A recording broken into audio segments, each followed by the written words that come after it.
just gonna go ahead and jump right into this recipe. When I am the day before my grocery day, I like to clean out the refrigerator and I like to do a recipe to utilize those vegetables. And that's exactly what we're gonna do. So here we go. Did you know that if you put a little baking soda on your chicken while you're defrosting it in some water, or just do baking soda in the water, it makes your chicken tender? Well, I didn't know that either, and I tried it out for a friend of mine, and you know who you are, and this worked. This chicken was so tender. It worked better than salt. And you want to make sure to rinse that baking soda off that chicken too, by the way. Okay, let's jump right into this recipe. You'll need a large skillet, 3 tablespoons of butter. Cut that stovetop eye on to simmer. And while that is simmering, we're going to go ahead and cut up some vegetables. I've got 1 zucchini that I'm going to dice.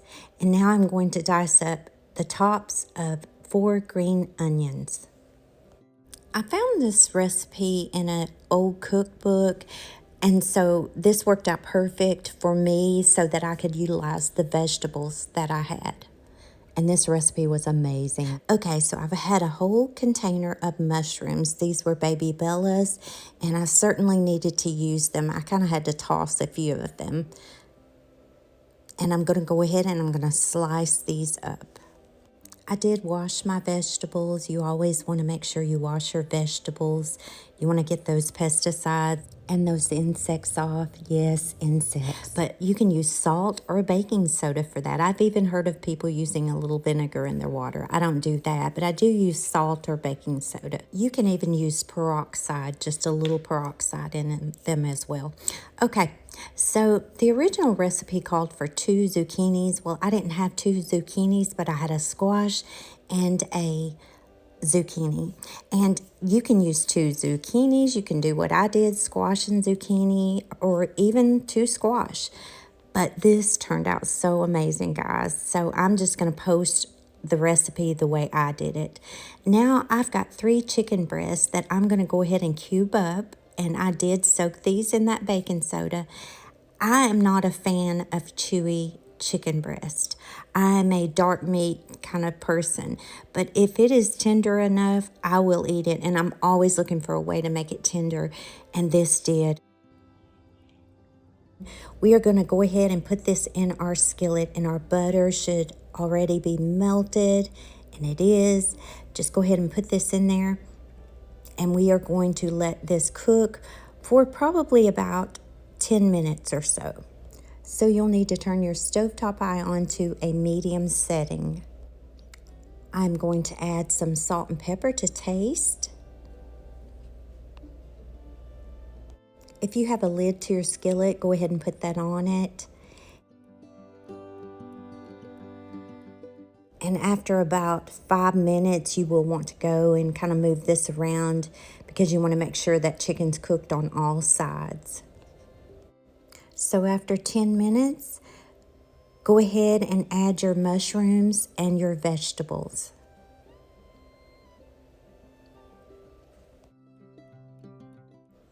Give it a stir, and then we're just going to put that lid right back on it. And while that's cooking, we're going to do something else. Make the most of your time, guys. We are going to add some sour cream. I added about 3 tablespoons of sour cream, and they were like overflowing. So how much sour cream did I add? Maybe a half a cup. Now we're going to add 2 eggs. Go ahead and mix that up. We are going to add 2 teaspoons of basil. Yes, 2 teaspoons. Now the recipe called for 2 teaspoons, and I questioned that. And honestly, it was a lot of basil, and at the first bite, you were like, whoa, but oh, it was so good. My husband loved this one. Now a teaspoon of Italian seasoning. And the original recipe really did vary from what I did, but it had Italian seasoned cheese in it. And so I just decided to use mozzarella and Italian seasoning. So I completely redid this recipe, and I will definitely post that in the description for you. I added those green onions, And now I'm going to add the mozzarella. We are going to add 2 cups of mozzarella cheese. And this is some cheese I'm trying to utilize. I like to freeze my cheese. It works perfect in recipes. And you can get it out of the freezer and put it in the microwave for a minute and it unthaws. But I'm going to quit. I'm going to get away from using these bagged cheeses because they're not good for you. These bagged cheeses have additives to them to keep this cheese from melting quickly. That cannot be good for us. There is no telling what we eat, guys. But healthy food is so much more expensive, so I totally get it. But honestly, if you shred your own cheese from those block cheeses, you save money. If you do use real cheese, you won't cook your recipes as long, though, I will say that. Okay, and moving back over to the stove. Our vegetables are looking good. Our chicken's looking nice. This has been on the stove top probably about 20 minutes now. You want to cook all the liquid out of this. Well, after 20 minutes, my liquid had not cooked out of this, and I've got it on a medium setting. So I kicked it up just a little bit, and I ended up draining some of the liquid off of it for my recipe. 25 minutes is plenty of time to cook this. Once you cook the liquid off of this or drain it, whichever you have to do if you make this recipe, we are going to then put it in the bowl. And you do not want a lot of liquid in this mixture because your casserole will be soupy and we don't want it soupy.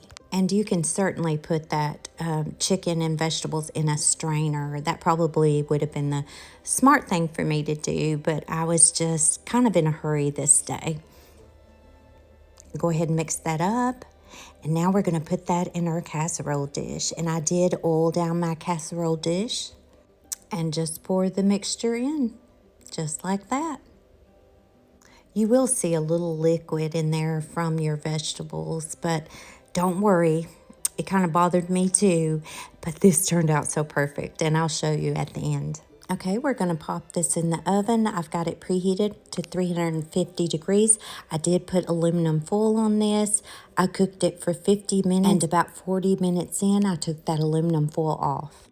And 50 minutes later, voila, this was one pretty casserole. It puffed up around the edges. It was so pretty. The picture doesn't even do it justice. And it was so good, y'all. My husband and I eat half of this the first go around. And there you go. There is an easy low carb dish for you.